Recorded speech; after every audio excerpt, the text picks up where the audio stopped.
এত কষ্ট করে যে আপনারা এসেছেন, এত কাজ যে করছেন, আপনাদের চিন্তা ভাবনা কি, অসুবিধা সুবিধা ওটাও বললেন। 2006 সালের পর দীর্ঘ 19 বছর ধরে রাষ্ট্র ক্ষমতার বাইরে দেশের বৃহৎ রাজনৈতিক দল বিএনপি। এর মধ্যে 111 ও আওয়ামী লীগ আমল মিলিয়ে 17.5 বছর দলটির উপর দিয়ে বয়ে গেছে নিপীড়নের ঝড়। তৃণমূল নেতাকর্মী থেকে শুরু করে দলীয় চেয়ারপারসন বেগম খালেদা জিয়া পর্যন্ত সবাই জেল জুলুমের শিকার হয়েছেন। ভারপ্রাপ্ত চেয়ারম্যান তারেক রহমান অমানসিক নির্যাতনের মুখে দেশ ছাড়তে বাধ্য হন। 1.5 যুগ ধরে তিনি লন্ডনে নির্বাসিত জীবন কাটাচ্ছেন।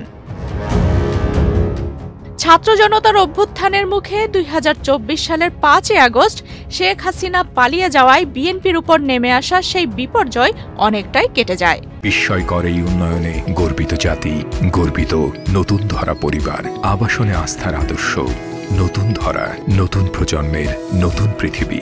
ইতোমধ্যেই দলীয় চেয়ারপারসন বেগম খালেদা জিয়া এবং ভারপ্রাপ্ত চেয়ারম্যান তারেক রহমান মামলা থেকে মুক্ত হয়েছেন।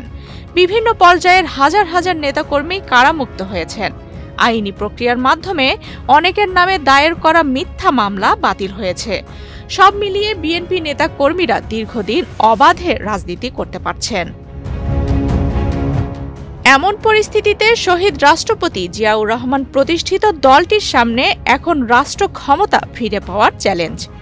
একটি অবাধ, নিরপেক্ষ ও গ্রহণযোগ্য নির্বাচনে জয়লাভ করে সরকার গঠন করাই এই মুহূর্তে বিএনপির মূল লক্ষ্য। আওয়ামী লীগ না থাকায় ভোটের মাঠে এবার প্রতিদ্বন্দ্বী বদলে গেছে বিএনপির। পরিবর্তিত এই পরিস্থিতিতে গণ ইমেজ ধরে রেখে মানুষের মন জয় করতে হবে তাদের। এক্ষেত্রে গণতন্ত্রের জন্য বেগম খালেদা জিয়ার ত্যাগ ও আপোষহীন অবস্থান, তারেক রহমানের ইতিবাচক ভাবমূর্তি কাজে লাগাতে চেষ্টা করবে দলটি। সেই সঙ্গে জিয়া পরিবারের তৃতীয় প্রজন্মের প্রতিনিধি ব্যারিস্টার জাইমা রহমান হতে পারে বিএনপির ট্রাম্প কার্ড। তারেক রহমান এবং জুবাইদা রহমানের কন্যা জাইমার রাজনীতিতে পদার্পণ কিংবা ভোটের মাঠের ভূমিকা সম্পর্কে এখনও আনুষ্ঠানিকভাবে কিছুই বলেনি বিএনপি। তবে গত 1 বছরে 2-1টি পদক্ষেপে এই বিষয় কিছুটা হলেও ইঙ্গিত মিলেছে। গত ফেব্রুয়ারিতে বিএনপির 2 সিনিয়র নেতার সঙ্গে মার্কিন প্রেসিডেন্টের ন্যাশনাল প্রেয়ার ব্রেকফাস্টে যোগ দিয়েছিলেন জাইমা রহমান। ওই ঘটনাকে অনেক বিশ্লেষকই তার রাজনীতিতে পদার্পণের প্রাথমিক প্রস্তুতির অংশ হিসেবে বর্ণনা করেছিলেন। সবার সাথে সবার যোগাযোগ আছে, সেটা করা উচিত। এবার প্রথমবারের মতো বিএনপির দলীয় কোনো অনুষ্ঠানে বক্তৃতা দিয়ে নতুন করে আলোচনায় এসেছেন জাইমা রহমান। গত 23শে নভেম্বর প্রবাসী ভোটারদের ভোট কার্যক্রম নিয়ে বিএনপির ইউরোপীয় প্রতিনিধি দলের সঙ্গে ভার্চুয়াল সভায় তিনি যুক্ত হন। সেখানে এ সময় তিনি নিজের মতামত ছাড়াও দলীয় নেতাকর্মীদের কিছু দিক নির্দেশনা দেন। ওই আয়োজনের একটি ভিডিওতে জাইমা রহমানকে ইংরেজি ও বাংলায় সাবলীল বক্তৃতা দিতে দেখা যায়। ঘটনাটি ছোট হলেও বিএনপির ভবিষ্যৎ রাজনীতিতে এর বড় রকমের প্রভাব থাকবে বলে বিশ্লেষকরা মনে করেন। থ্যাংক ইউ সবাই,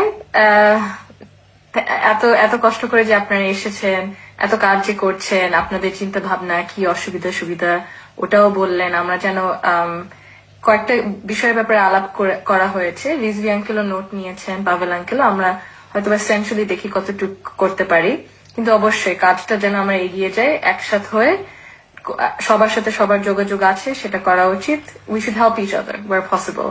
আর খোকন আঙ্কেল সুন্দরভাবে গুছিয়ে দিয়েছে যে সময় অনুযায়ী কিভাবে করা উচিত, ওটা যেন আমরা না দেরি করি। আমাদের কাছে স্কেডিউলটা আছে, ওই অনুযায়ী প্রায়োরিটাইজ করে কাজ করা উচিত।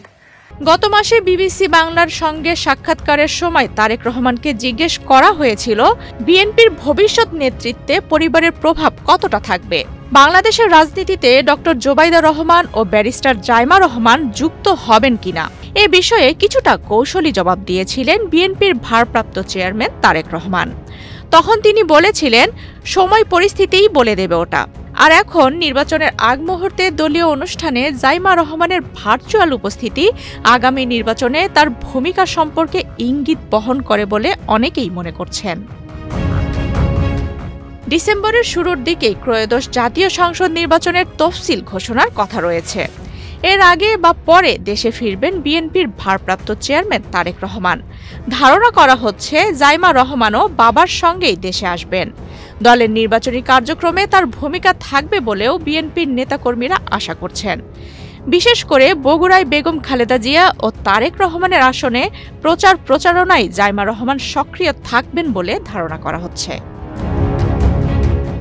2019 সালে ব্যারিস্টারি পাশ করার পর থেকেই বিএনপির রাজনীতিতে জাইমা রহমানের ভূমিকা নিয়ে চলছিল নানামুখী আলোচনা। তারেক রহমানের একমাত্র কন্যার মধ্যে অনেকেই বেগম খালেদা জিয়ার ছায়া দেখেন। জাইমা রহমান রাজনীতিতে সক্রিয় হলে পারিবারিক ধারা বজায় রেখে বিএনপির রাজনীতিতে গুরুত্বপূর্ণ ভূমিকা রাখতে পারবেন বলেই ধারণা করা হচ্ছে। আফসানা রিপা, বাংলাদেশ প্রতিদিন।